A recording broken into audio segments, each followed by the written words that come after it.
What up, Laker Nation? You hit your boy Kareem, aka 100 Likes. How you guys doing? Wow, man, what the Lakers gonna do now that LeBron James is leaving? What's the Lakers' next move? First and foremost, I want to give a shout out to LeBron James for informing the Lakers. Well, basically informing the Lakers his plans, his intentions. I made a video 2 months ago, so it's really no news to me that he want to play with his son. You guys, many of you guys seen the video already. I got a decent amount of views on that. That he wants to play with his son, and any team. I basically did the whole thing already. So, and now he basically leaving the door open for Cleveland. So my thing is this: is LeBron James leaving the Lakers next year when his contract expires? Me, I'm gonna say yes, because I think this is what he'll do. I think his son is what had to be in the 2024 draft. So what I'm thinking is going to happen, I think he's going to play with the Lakers next year, hoping that we can win a championship. So then he'll be a free agent. I think he will sign a one-year deal with Cleveland, because their team will be pretty good now, especially if the Lakers don't win. I can see him definitely, Cleveland be young. They have playoff experience from this year, signing a one-year deal with Cleveland and see how that works. And then whatever team drafts his son the following year, I think that's where he'll go. So now he giving his chances either to win, because see now team to draft his son, we don't know what position that team going to be far as how good they're going to be. So I think if they give the Lakers another shot next year, and then the year after, I think he will go to Cleveland for sign a one-year deal with them and try to win the championship with them. So he probably looking at, he have pretty much 2 realistic years of possible winning the championship. So now for the Lakers, step number 1. If I'm the Lakers, step number 1, I'm calling and visiting Anthony Davis today. Going to him, Jeannie Buss, Rob Pelinka. Listen, AD, we need to know, are you fully in? If LeBron James leave next year, are you fully in commitment to the team and going forward to being the face of the franchise and we build around you to the Lakers? We don't want no in between. But I know, or I ain't gonna say I know for sure, but 9 times out of 10, most likely he gonna say yes, because nobody gonna want to make it look like their career hinge on another person. So it will look crazy if he sit there and say, no, I don't know, because LeBron James leaving. So 9 times 10 he'll say, yeah, I'm committed. Or he'll probably say something like, I don't know, it depends on how this team look. And if I'm Rob Pelinka and I'm Jeannie Buss, be like, I'm going to tell you how the team look. You the only one going to be under contract next year.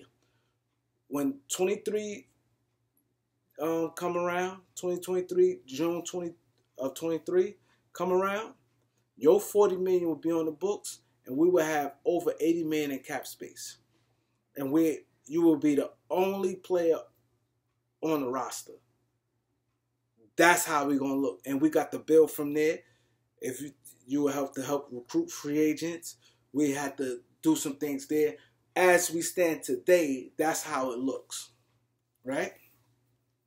It could be look different. We don't know. But as of today, our plan is to keep the books clean for that time. Okay, cool. That's step number 1. Now step number 2. First, the next thing I'm hiring some scouts. Some scouts to look for some hidden gems. Scout that's smart, who know the game. Scout that can see talent on other teams, low budget talent. A scout that can do a lot of different things. I'm hiring them.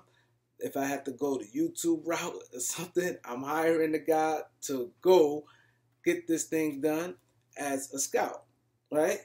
Step number 2, I'm looking for a smart, now this is what the Lakers have to go off. Keep all the guys in that Laker tree. Look for a brilliant assistant general manager, someone who knows, someone smart on another team that we looking at the landscape, and they might be working on another team to try to get them over here and work closely with Rob Pelinka. Can't be no Rambis. Rambis is dated. He's older. His his vision is that you need more of a millennium type of forward thinking type of general manager. So you look for an assistant general manager. You look around the league and you try to hire that guy. Boom, that's number two. So now what you do?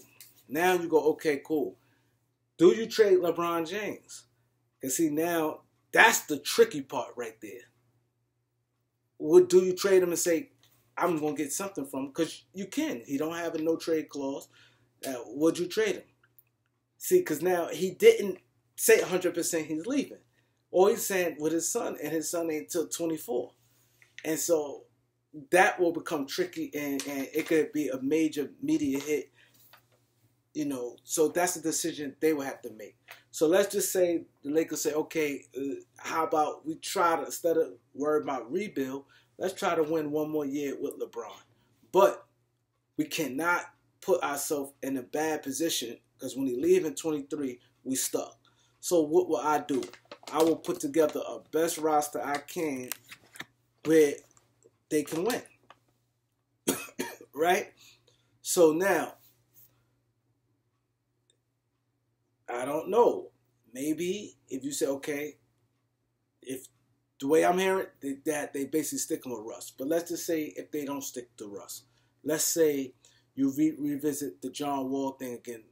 Now it get real toxic. Now the last year deal, or you could trade Russ and get guys who on expiring contracts also, which that can be tough, or someone who it overlaps, but they good enough where you'll be able to move that contract for a salary dump if necessary to clear the books. Or, like I said, you go back to revisit the John Wall, say, John Wall, Russ straight up. You could buy them out. Come on, don't handcuff John Wall again like that. You know what I mean? Let's just do this. You could do that. Now, boom.